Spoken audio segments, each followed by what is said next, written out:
This is a party that we're expecting, galvanizing us and bringing us into one entity called Nigeria to serve better. Your Excellency, sir, that is the crux of the matter. And we feel betrayed by that action. We feel that as if our contributions are not recognized. We feel as if we are not members of this family. We feel that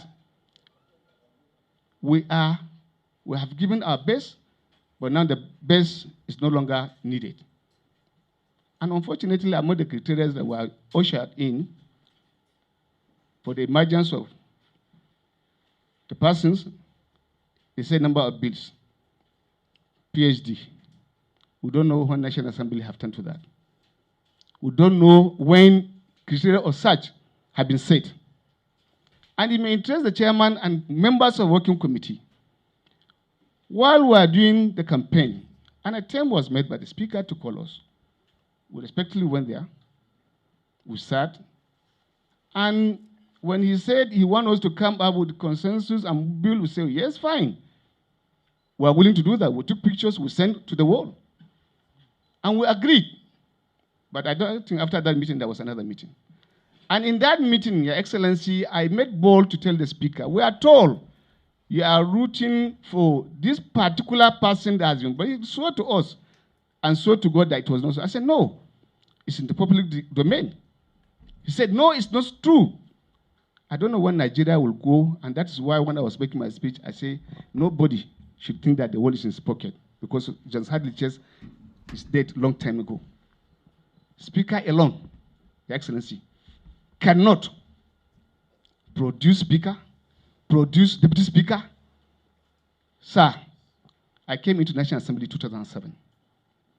By the grace of God, I'm into my 5th term. I came in as a member of AC to ACN to now APC. I have run election on opposition without governor, without councillor, not any assistant. And I think I've seen it all in terms of resilience. And they say perseverance conquers difficulty. We have preserved to keep unity. And I want to tell this congregation, sir, I'm able to ask the speaker in one of our meetings with him. I said to him, what is making you to think when the whole thing was released, he came to us. He came to my house. I said, what makes you think that what you have done will stand the test of time? I don't know if it's going political lineage. I think I'm a better person in terms of lineage of Aswaju family because I came in under AC from 2007 until when we had the merger. I've served you as deputy leader of the House. I'm now serving you as deputy speaker of the House of Representatives. If you are going to do anything, what makes you think that we're not qualified? And if you are going to look to the sideways, what makes you look and think that Adodogwa is not qualified? Having served as chief whip of the House for 4 years, now leader of the House for 4 years, and then you think hierarchy can be destroyed. Not in parliamentary practice. It's never done anywhere. And I said to him, you are misleading our leader because the leader we know is not what you are now trying to show. And I'm referring to the president-elect because they are dropping his name. And I don't want to believe to this moment that the president-elect is the one behind this. I don't want to believe it. And I said to him, if you are going to the Northeast, you have a chairman of operation. In ranking, after the leadership, he comes. You are a senator, and you know him. So if you are doing that, sir, and you are a senator too, sir, what is making you to think that you cannot go and pick Vetera? Did you work and succeed, and you succeeded, and you are now saying you succeeded as only a person, Gbajabiamila? I say it's not done like that. We all gave you the cooperation. If it is in the executive session, I will reveal to you certain things I mentioned to him, that it is because we are able to stomach a lot of things that we didn't allow the House to go on Ranko. And it is sacrifice. So we have sacrificed. If it is gunning for votes, we have gone to look for the votes for the party. We have worked as seriously for the party. In the nation, Mr. Chairman, sir, respected leaders, we are here to protest and to appeal to you to go again to look into this matter. That what has been ushered out will not stand. And we are disciplined party people. I have demonstrated that when in 2015, my brother knows, I was elected chief whip. I got the signing. But when prevailing and then issues came, they asked me to step down from my brother, and Dogwa was given the chief whip. Bubaba from my zone was given the deputy leader of the house. I did that. And I sacrificed for the system. I am not a selfish politician. That did not stop there. When I was given, I'm here for service. We are not here for any other thing. I'm to protect and defend our people. I want to say, too, in 2019, Your Excellency, and the certain members of National Working Committee, I was going in for speakership. I was pretty sure I was going to win. Leaders of the party called me, and leadership, including the president, and appealed to me to step down for Honorable Femi. I did that. And that was how I came in to take the position of the deputy speaker. So it means then we are party people. We are disciplined. And by our culture, we are very disciplined people. I want to say that what has happened, I think that they are trying to take for granted. If there was negotiation, he was also called to negotiation because in that year, he was also among those who were running. And we had series of meetings, and there was conversing before we eventually arrived. Sir, I want to appeal. I don't know whether the National Public Secretary was doing that on his own or he was doing on behalf of the National Working Committee. You recall, sir, because we should save ourselves from embarrassment. There was a moment when somebody was given as a presidential candidate. But again, we saw the protest. And we saw how Nigerians came together to say, no, power must shift. And power shifted. And this is part of what I think we should also be giving. We should be giving respect. We should be giving recognition. We should be appreciated for the good service we have done. And I want to believe we have given our best. And the best should not be taken for granted. We are Nigerians. If I cannot speak the truth at this hour, I'm not qualified to be a member of House of Representatives. I'm not qualified to be in that green hollow chamber for the period of time I've been here. And I want to say we are willing and appealing to you that when issues were being thrown up, Your Excellency, that my brother Betera is eminently qualified, but that he stepped down because we have a vice president there. Why then are we having lopsided distribution? Is it because those of us for the North Central are taken for slaves?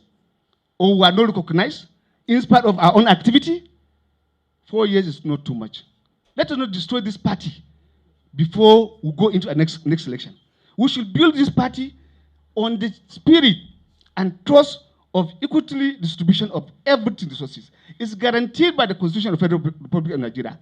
Section 14.4 is very clear that the composition of government of Nigeria or any of the agencies shall be carried out in such a manner as to reflect the character of Nigeria, thereby ensuring that shall not predominance of persons for inferior state or for ethnic in that government or any agencies. This is the Constitution that is guiding us.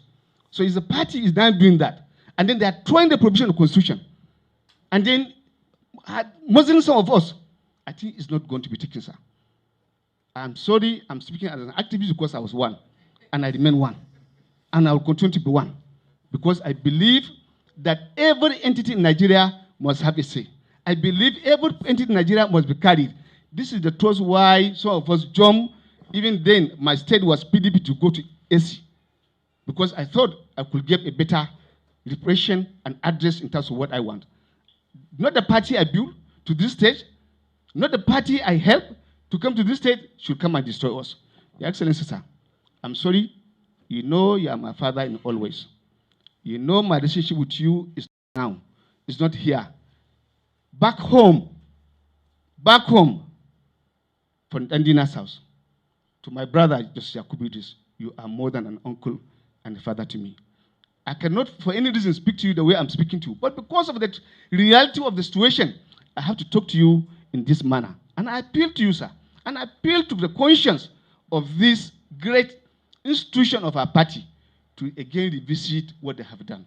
Even though you have said it's not for close, But the attempt now and the sell out now is that this is a foreclosed matter because it is also in the social media.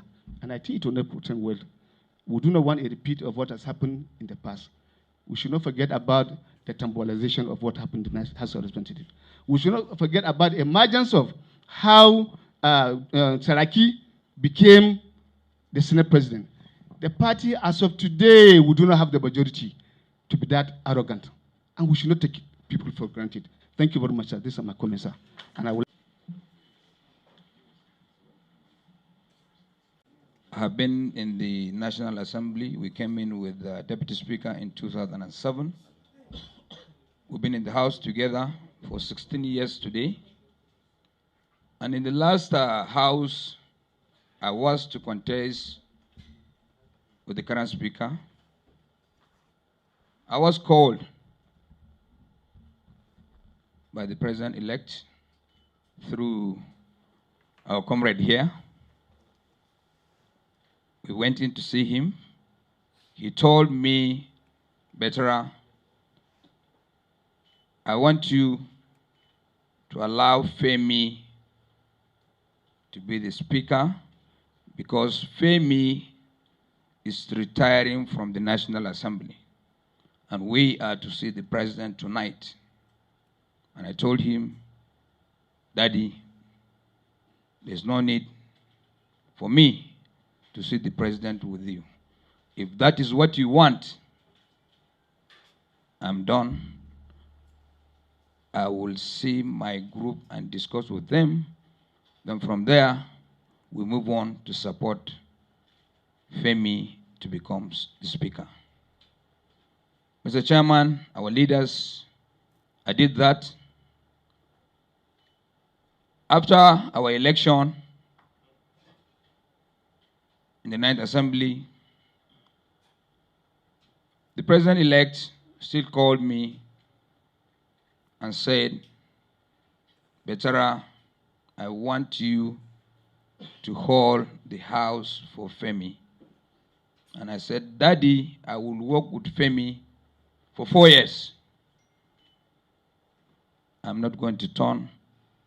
If Femi really is ready to work with us with an honest mind, and he said, go ahead, I will talk to him. Femi appointed me as chairman, House Committee on Appropriations, where I worked well with him. And everybody here can testify that it is in the 9th Assembly that we had a good running with the appropriations without any hitches.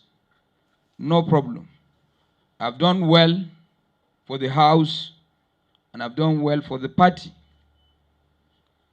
Leaders here, I need to tell everybody here, when we are going into the election, I supported every member of APC. Every member of APC went for elections. I supported everybody. And I supported some of our leaders even contesting for elections. I was shocked, and I was hearing that I did anti-party. Leader, Mr. Chairman, my unit is Fantami unit in Biu. My result is in the INEC. You can request for my result for my unit. If I did anti-party, it's going to show in my unit. That is what I've been hearing. And another thing I need to clear here today, sir. Somebody told me that the same group are saying I gave monies to an aspirant, a presidential aspirant, through an account. So if there's any transfer to anybody, the banks are there. And I still want to tell you as leaders, if I should give monies to a presidential aspirant, if he wins, what is he going to give me? My own, I want to become speaker in my party. If another party wins, can I become speaker? No. So we don't need to blackmail ourselves. Politics is about give and take. Our colleagues here can testify. I've done well for the National Assembly. When I was the chairman army, chairman defense, and now appropriations. Sir, I have 38 members, including me and my chairman, as a preparation committee. But for me to stabilize the House, I co-opted 100 members to my committee. We are 138 members in my committee. Just for me to stabilize the House for Femi. But today, we're aspiring for speakership. As I said that day, the deputy speaker, the House leader, myself, and equally his brother here, Mariam Sada. We are not against our leaders. But if we should sit down and say, okay, sit among yourself and pick somebody you know you can work with, it's easy. It's easy. But the person the speaker is trying to even pick, there are some of our colleagues in the same assembly that even don't know him, sir. That's the truth. I'm not lying. If today, assume today, the party said, we've zoned to Northwest, I have to sit and think, because now the party is zoning the deputy senate president and the speaker to the same zone. We've been in this assembly, sir. There's no time two presiding officers are zoned to one area. It has never happened. And in our discussion here, on our inauguration day, it's what happens in the Senate that will determine what is going to happen in the House. So we need to sit down and look at it. We need to sit and look at it. We might produce the Senate president from a different zone. It has happened in 2015. So as a party, sir, we are pleading. We need to sit again with all of us for more consultations. Thank you, sir. Well, Your Excellency, my father, whom I so much believe and respect, and our leaders in the working committee, Your Excellency, the Deputy Speaker, let me stand on already established protocol. So the motto of APC, if I remember very well, is justice, peace, and unity. That paper in circulation is a total disregard to the motto of APC. It's an insult to the principle of APC, and it negates that motto, justice, peace, and unity. They say when there is no leader, you begin to respect him. So what is happening have made some of us to think and believe that President Muhammadu Buhari is one of the most perfect Democrats that we will ever produce. Because he has the powers and everything to manipulate, give direction, endorsement of who becomes the president of this country. And yet, with the support and knowledge of governance of Northern Governors Forum, they said presidency should go to the South because North have done 8 years. What was the reason for doing that? Because our party's motto is justice, peace, and unity. And having done that, under your able leadership, sir, you fold your hands and arms and sat to allow aspirants contest election on the supremacy of Nigerians through the delegates to choose whosoever they want to be the flag bearer of our party. The vice president contested. He is the closest person to Mr. President. And yet, because of democracy And because of justice in APC, delegates were allowed to choose whosoever they want to choose to run the flag of our party. Where is this principle, sir? Where has it been thrown to? Have we forgotten about the motto of our party? Have we recently forgotten about the leadership, the national chairman of our party and Mr. President, plus all of you have provided during the primary election of APC? If we have forgotten, sir, with utmost respect, like my elder brother said, and on my bended knees, we are here to remind you of the motto of APC. We are here to remind you of what just happened during the presidential election. Do we want unity to say that the deputy senate president should go to Northwest and the speaker should go to Northwest, when in the true sense of the word, sir, during presidential election, North Central haven't known to have majority number of Christians? With utmost apology, let me say this. And with the religious and tribal affiliation attributed to 2023 election, yet North Central resisted the temptation, voted 5, deliver 4 states for our president-elect Asiwaju Bola Ahmed Tinubu, deliver 11 senators, Northwest 10, with 2 states, Northeast 1 state with 10 senators.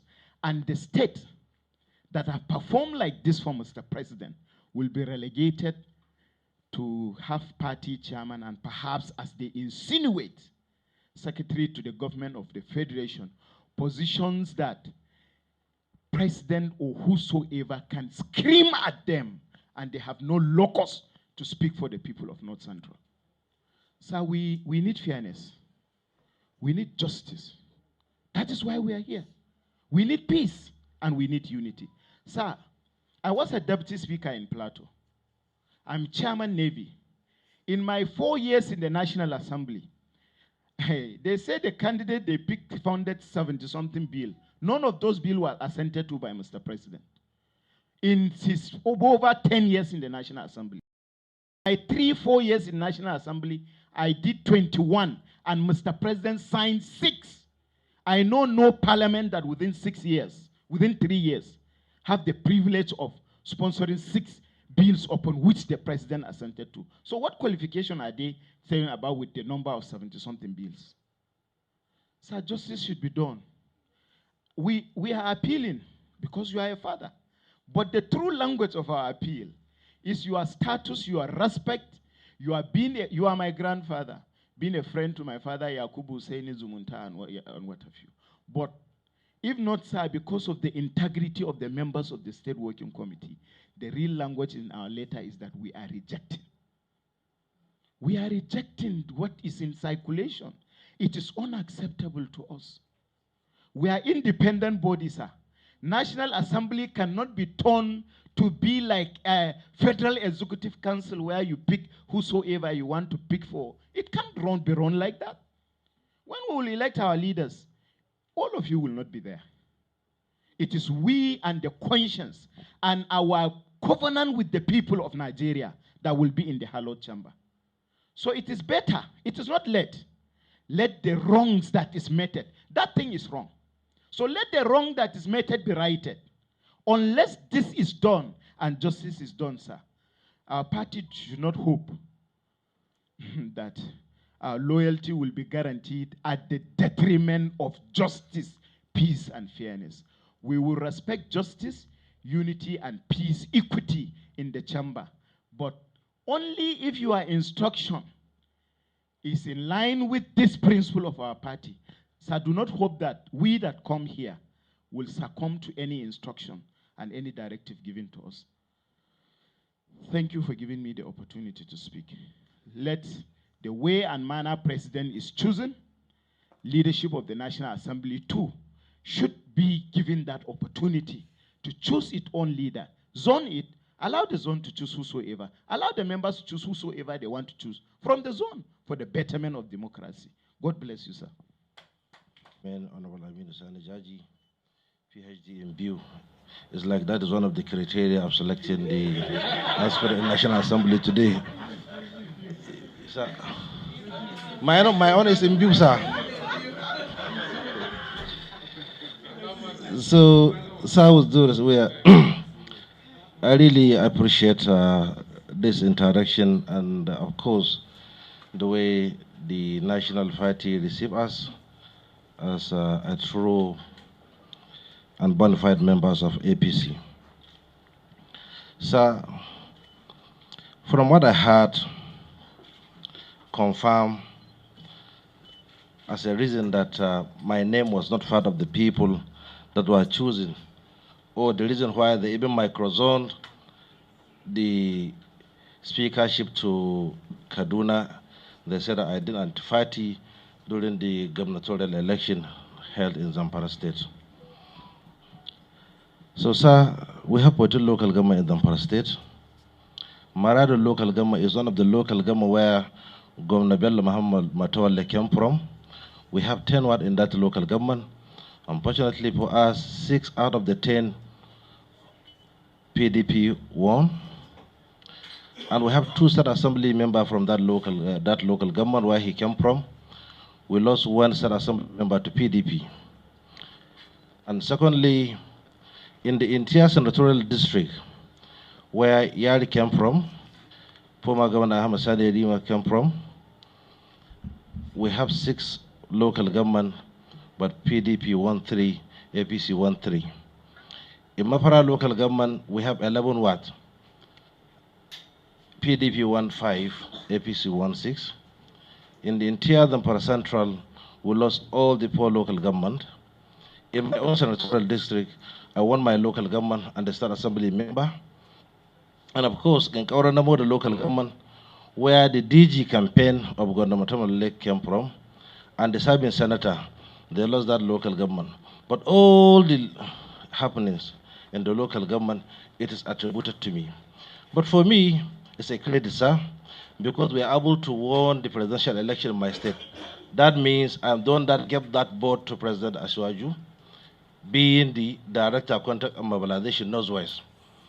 So if truly the loyalty and commitment deserve to be rewarded, I must be considered before taking any decision in respect to Northwest.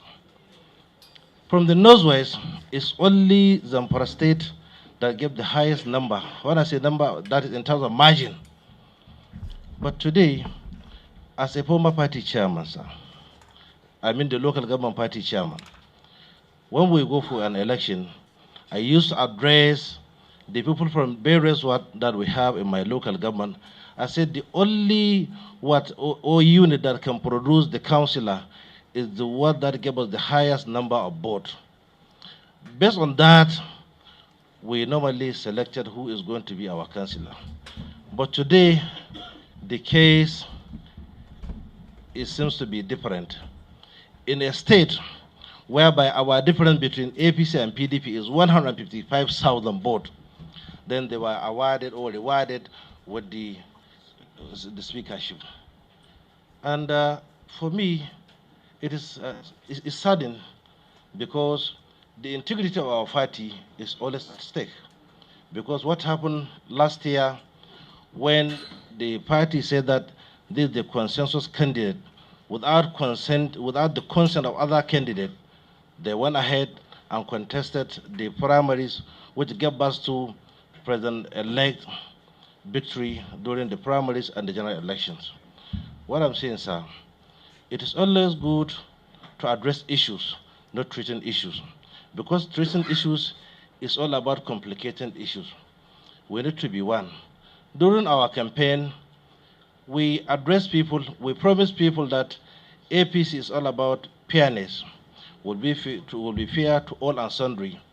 But now, as the former Director of Contact and Mobilization, if the party is not fair to me, so what of the other people? So, sir, this is very critical.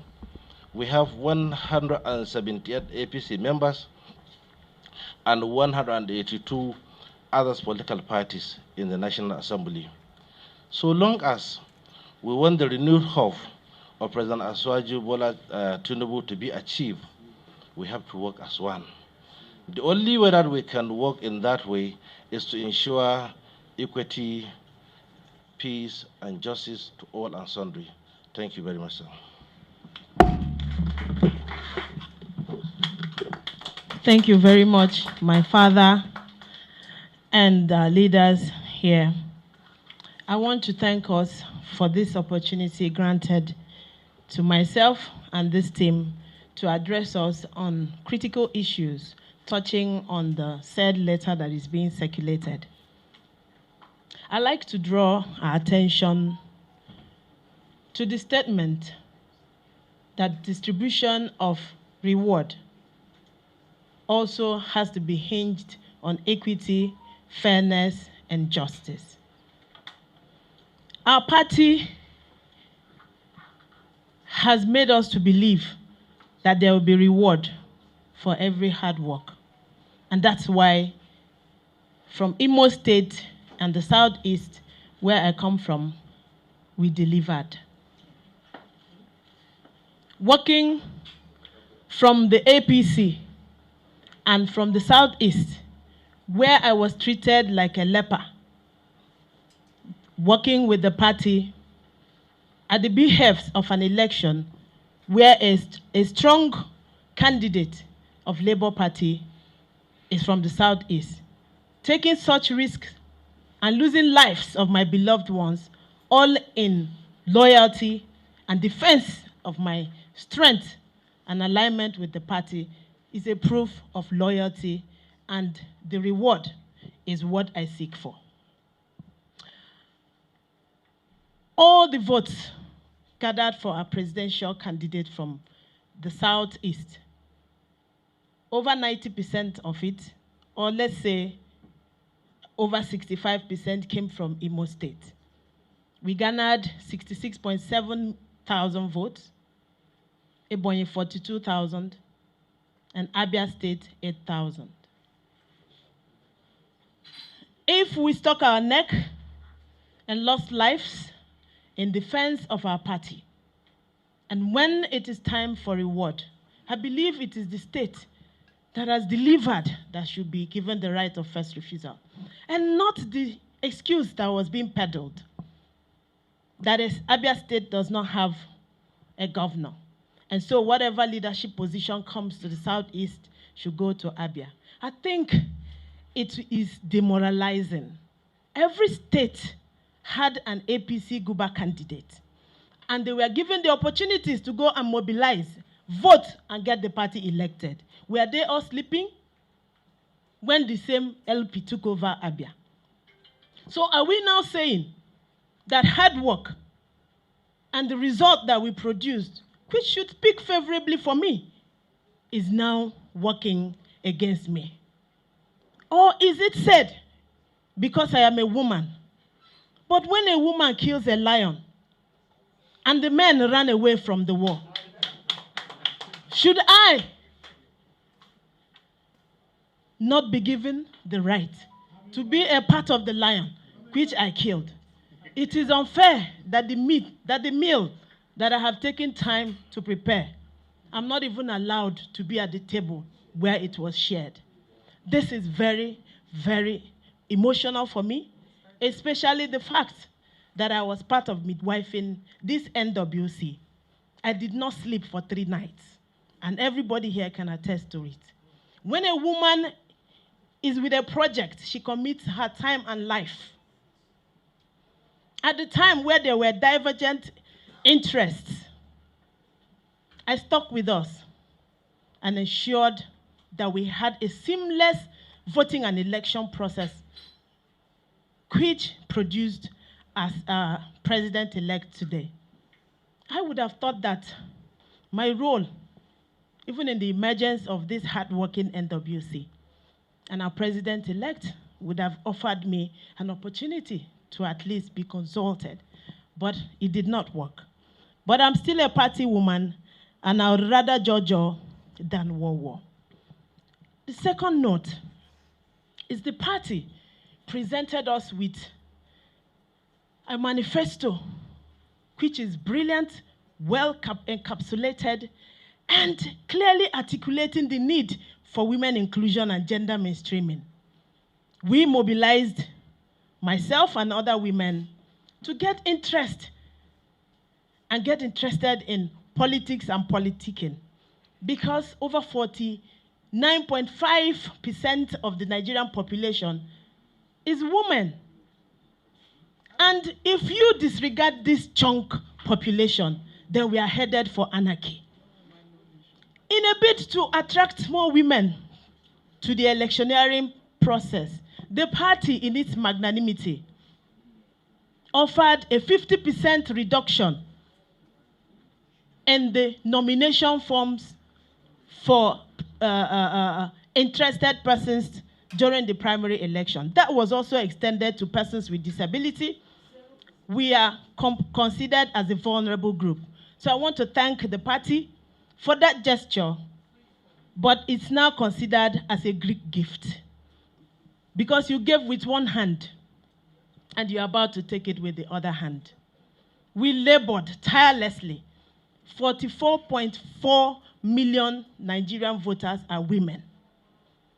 Over 35 million Nigerians are persons with disabilities. I represent the voice of those vulnerable groups. I was not reflected in the list. Where is the fairness, equity, and justice that we so proclaim and profess? Mr. Chairman, our leaders, everyone here who knows me can attest to the fact that I'm with content capable to add value where I go. And I know that my leadership at the 10th National Assembly is capable to bring further unity and create an atmosphere that will douse the tension that we have here. Women nurture, women grow, and nothing good dies in my hand. I'd like to also use this opportunity to remind us that if it comes to qualification, I am qualified. I am of the All Progressives Congress. I am one of our own. I am ranking. I am one of your own. I am ranking. And by the rules, a second timer is qualified to preside. I have sponsored over 13 bills. It's not about the number of bills you sponsor. It's what is the trajectory and progress of those bills. Very impactful bills, and about 2 of them are before the president for his assent. My leaders here can attest to my performance in the House. I currently chair the Committee on Disabilities, and I am the pioneer chair of that committee. And you know what it is to harness and integrate the interests and rights of persons with disability, which our party also clearly identifies. Mr. Chairman, and the entire NWC, please, I plead with you, my fathers, do not break my heart. Madam Speaker. Allow us to talk to ourselves. We can come up with a consensus. Any consensus without deliberation, consultation is void. Ab initio. So I thank you for this opportunity. May God bless us. Mr. Chairman, I'll be very brief. 20 bills for parliamentarians. I don't know how many motions I have drafted for parliamentarians, right from the president-elect in 1993 when he came, when he was a senator at the conference center. We were there, young officers. So I think that's one aspect. Mr. Chairman, my distinguished members of the NWC, it was preposterous when I was informed about the reason. Very preposterous. I didn't want to say it on there, but when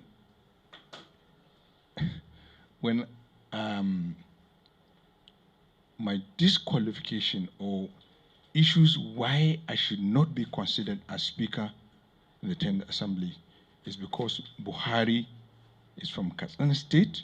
He has just finished being president. Why should a Speaker go to Katsina State?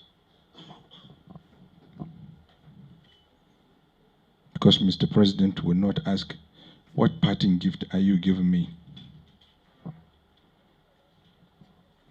Mr. Chairman, 85% of the consideration of bills, which is reports, which is the most critical stage of legislation, in most cases, about 20 members are left at the sitting every day. 85% of that record, I was present. Go back to check. Mr. Chairman, we are not against anybody. We know ourselves. The speakership is a national security issue. There are certain things that we do not want to say. The speakership is a national security issue. I hope the party is listening. The speakership is a national security issue. For those of us who know the history of the National Assembly, I know what I'm talking about. So shine your eyes. Mr. Chairman, sir, the party APC is a listening party. We know it's a listening party. We know it's a disciplined party. Mr. Chairman, you have 260-something new members. 40 of them are below the age of 35. We know the politics on that. For those who don't know,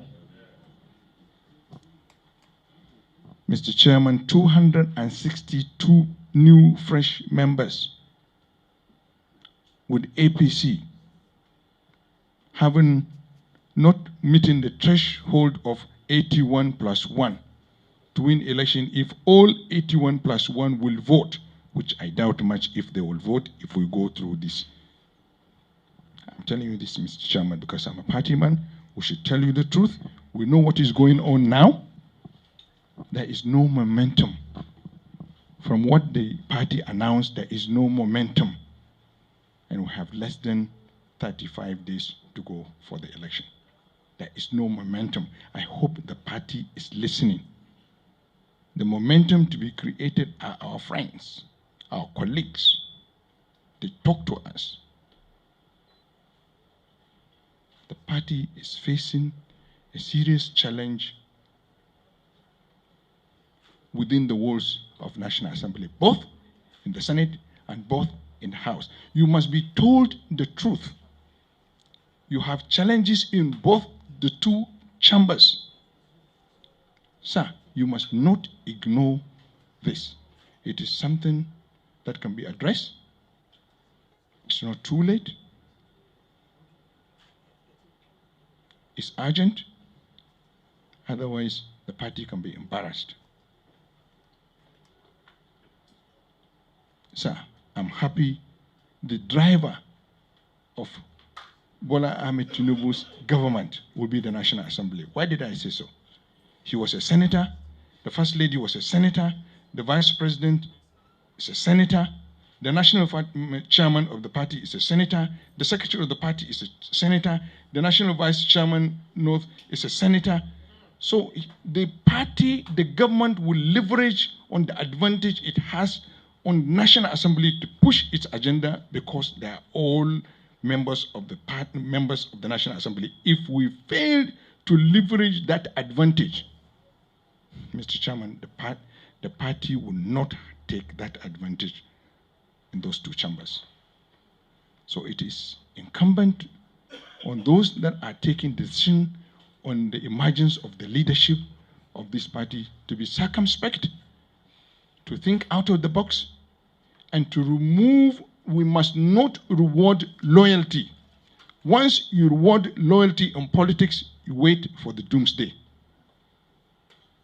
We must not attempt to reward loyalty in terms of power sharing. We have seen it all. We have seen governors that give their deputy governors. Yes, sir. Yes. Don't reward loyalty, Mr. Chairman. Reward friendship. Reward friendship and competence. Reward people that you can work with.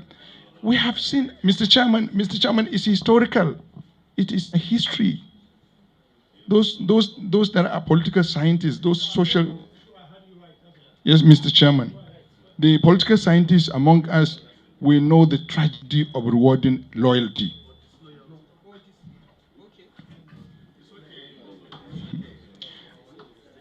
Just people choose people because they feel they are loyal. If you choose people that you think they will be loyal to you, you wait. So choose people that you think are your friends, people that will listen to you, not people that you think they'll be loyal to you. Because what is being organized is thinking people that will be loyal. Thank you, Mr. Chairman. These submission they have been done up to the people, and casualization will not help. Intimidation will not help, because we are Democrats. And I believe we should, in every way, protect democracy in this country. Thank you very much, sir. Thank you. Well, brothers and sisters here are Christians. All I've tried to say in my faith is praise the Lord. Hallelujah. Thank you.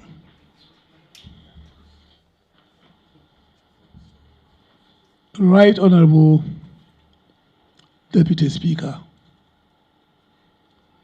Right Honorable senior and ranking members of the National Assembly from the House of Representatives here present with us, and who are aspirants, the various principal officer positions that have been the subject matter of your visitation to us. If I know something, I know it better from your various presentations. As leaders of the party, that you were part of those who elected us, we cannot but listen to you. We cannot but try to understand you. We cannot but try to live to the articles of faith of our great party, APC.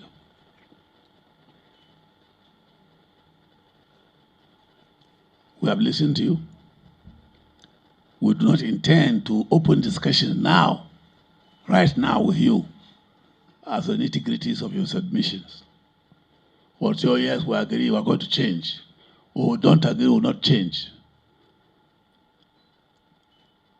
Like those of you who listened to the release from this office, we did say very clearly that we will endeavor to do more consultations so that we can carry along with us the greater number of the members of this great party. There is nothing we do that may not be challenged here and there, but let us be seen to have done the best possible, consulting with people, giving them their right of fair hearing, and before we can say, yes, we are changing position, or yes, we are not changing position. So I want to thank you for coming. And you didn't come with this kind of underground. You have chosen to come very openly, very straight, broad daylight. And I do hope. This is a party. And the stakeholder is more than, that's the working committee here. Nigeria will hear better what you have just said. Maybe trusting our people, maybe say more than what you have said to us here now. But I plead with you in good conscience to give us a little time to take a good and better look at your presentation and open our ears and eyes the more to hear more and see more before we can come in finality with your submission, the outcome of it. I thank you for your approach. Approach is very important. You show loyalty to the party. You organize we're here, and you don't want to go through a back door to talk to us. You have come straight to talk to us. on behalf of my colleagues, the National Working Committee, we appreciate you. I want to assure you that God, in His infinite mercy, will guide us to ensure that we do what is acceptable for all. We will be inviting you in due course. We have about 30-something days now. How many days do we have now to the promulgation of the National Assembly? 13th June. And I want to confirm what you said, leader of the delegation. After your election, National Assembly elections, we decided in this hall to invite all senators and House of Reps-elect. And by the time of the date of that meeting with you in the banquet hall, quite a number of you had started canvassing for this position that you are interested in. And I remember vividly, clearly, I did advise that that meeting that day was not for us to begin to say we have zone A to B or zone B to C. Let us wait. We had an election still coming ahead at the state governorship and House Assembly elections. Let us, because this is a very controversial subject matter in every National Assembly regime. This thing we're talking has always been a controversy for those who have been following the history. So it's a matter of how we're able to sit and take a very good look at what is going on and be honest with ourselves, be honest with the country, and be honest with our party, that we hope we'll get to the promised land. I thank you for coming. We lost time, like one of you said. We lost time because we could not talk of sharing power at National Assembly level without our president-elect. He is the person who ran the government that we are inaugurating on the 29th, and it's only fair we wait for him. He was out for 5 weeks, and he got back a day or two. On the third day, we had the fire. And then we had the second meeting last Friday, just about 5 days ago. So I assure you, we'll do more of the consultation and we'll get back to you. May God guide our efforts.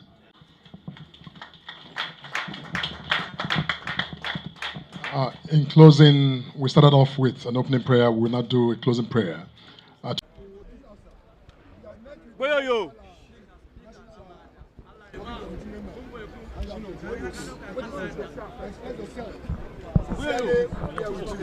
Should the NWC fail to listen to your appeal, what would be the microphone now? Very eminent, honorable, distinguished personalities, and I want to believe just as they have listened to us, and even in their letter and